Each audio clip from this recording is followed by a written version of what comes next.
Lukas.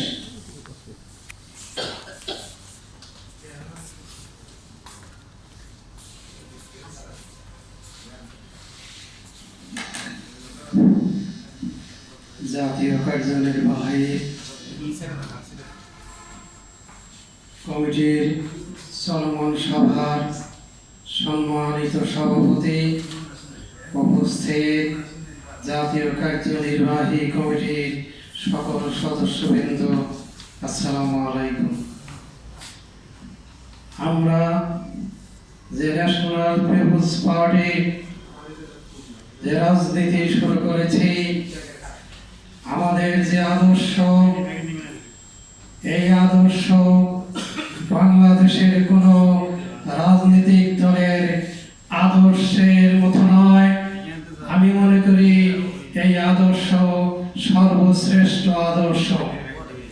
এই আদর্শ নিয়ে আমরা যদি সঠিকভাবে রাজনীতি করি, আমরা যদি এই আদর্শের ভিত্তিতে যদি সংগ্রাম করে, তাহলে অবশ্যই সফলতা পাওয়া যাবে।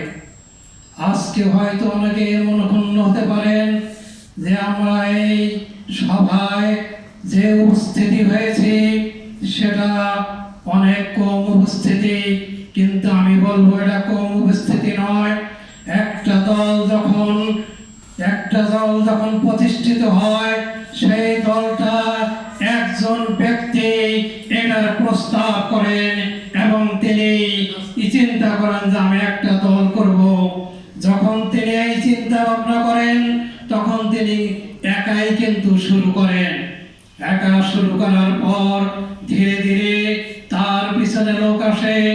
আস্তে আস্তে এই বাংলাদেশের প্রত্যেকটা মহল্লায়, প্রত্যেকটা অঞ্চলে এই দলগুলো ছড়িয়ে যায়। আমরা যে আদর্শ নিয়ে আছি, এই আদর্শ নিয়ে যদি আমরা প্রতিটা দুর্নীতির, অত্যাচার, নির্যাতনের, অপকামের যদি আমরা বিরোধিতা করে সেটার বিপক্ষে অবস্থান নেই, তাহলে অবশ্যই আমরা বাংলাদেশের মানুষের মনের মধ্যে ঢুকে যেতে পারবো।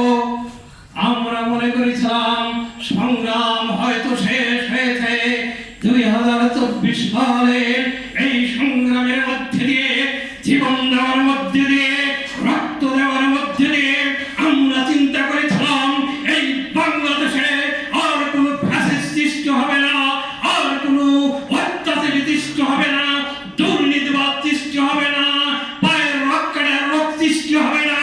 কিন্তু আমাদের সে ধারণা ভুল। যারা এগুলো অতীতে করেছে তাদের বিশ্বাস নেই, তারা যতবার ক্ষমতায় যাবে ততবারই এই অপকামগুলো, এই অত্যাচারগুলো, চাঁদাবাজি করবে। আমাদের এই চাঁদাবাজদের বিরুদ্ধে, অত্যাচারীদের বিরুদ্ধে রুখে দাঁড়াতে হবে, সংগ্রাম করতে হবে। যে কয়জন মানুষ হোক, কোন মন্ত্রণালয় যদি কোন দুর্নীতি করে, সেই মন্ত্রণালয়কেও আমরা যে কয়জন লোক আছি সবাই মিলে সেই মন্ত্রণালয় ঘেরাও করব। তাদের অপকামের জন্য আমরা সংগ্রাম করব। জনগণ আমাদের সংগ্রামের প্রতি সমর্থন করে ইনশাআল্লাহ ন্যাশনাল পিপলস পার্টি আসবে। আমাদের জাতীয় নেতা শেখ সালাউদ্দিন সালুর যে আদর্শ, যে সততা, যে রক্ষা, ইনশাআল্লাহ তার নেতৃত্বে সামনে আমরা সংগ্রাম করব। বাংলাদেশকে দুর্নীতি মুক্ত করব, সন্ত্রাস মুক্ত করব, চাঁদাবাজি মুক্ত করব। সকলকে ধন্যবাদ।